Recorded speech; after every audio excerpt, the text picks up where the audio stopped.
நிறைவு ஆக மாட்டாங்கல்ல, எவ்வளவு கிடைச்சாலும் வேணும், ஆனா எனக்கு நிறைவு வந்துருச்சு, அந்த அளவுக்கு இறைவன் எனக்கு கொடுத்துட்டாரு, போதும், இனி எவ்வளவு கொடுத்தா அது பேப்பர் தான், அதை நம்ம சொசைட்டிக்கு தான் திருப்பி செய்யணும், அந்த அளவுக்கு போதும்னு பணம் சொல்ற அளவுக்கு எனக்கு கொடுத்துட்டாரு. ஆனா டே 1ல 16 வருஷத்துக்கு முன்னாடி கொடுத்தாரா, கொடுக்கல, அப்போ இதை வேற அதிகம் வாங்க முடியாது, அப்படி இப்படிங்கிறீங்களா, வாங்க நான் தொழில் சொல்லித்தரேன். ஒவ்வொரு பெண்ணும் நீங்க மனசு வச்சா இந்த டிஜிட்டல் உலகத்தை பயன்படுத்தி 1000 பேருக்கு நீங்க கொடுக்கலாம், 1000 பெண்களை நீங்க ரீச் பண்ணலாம். ஏன்னா உங்களை சுத்தி பெண்கள் இருக்கிறாங்க. 1000 பெண்களை நீங்க ரீச் பண்ணும்போது ஒரு பெண்ணை ரீச் பண்ணீங்கன்னா உங்களுக்கு 30 ரூபாய் லாபம். அப்ப எவ்வளவு? 1000 பெண்ணை ரீச் பண்ணா 30,000 ரூபாய் இருக்கா?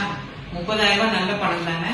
நீங்க நினைச்சா எப்படி வாழலாம் 30,000 ரூபாயில? உங்க குழந்தைகளை நல்ல கல்வி சொல்லி தரலாம், நல்ல ஸ்கூல்ல சேர்த்தலாம், தீபாவளி அருமையா கொண்டாடலாம், நியூ இயரை கொண்டாடலாம், 2 வீலர் வாங்கலாம், லேப்டாப் வாங்கலாம், நீங்க உங்க சொந்தமா வீடு இடம் வாங்கலாம், வீடு கட்டலாம், லோன் எல்லாம் அடைக்கலாம். அப்போ இந்த பொருள்ல தொழில் இருக்கு, நல்ல ஆரோக்கியம் இருக்கிறது, பூமியை காப்பாற்றலாம், புண்ணியம் இருக்கு. சரியான நேரத்துல இணைஞ்சிருக்கீங்க.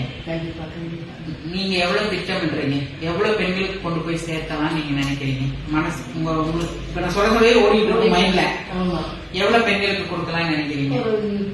1000 மேலே கொடுத்துடலாம்.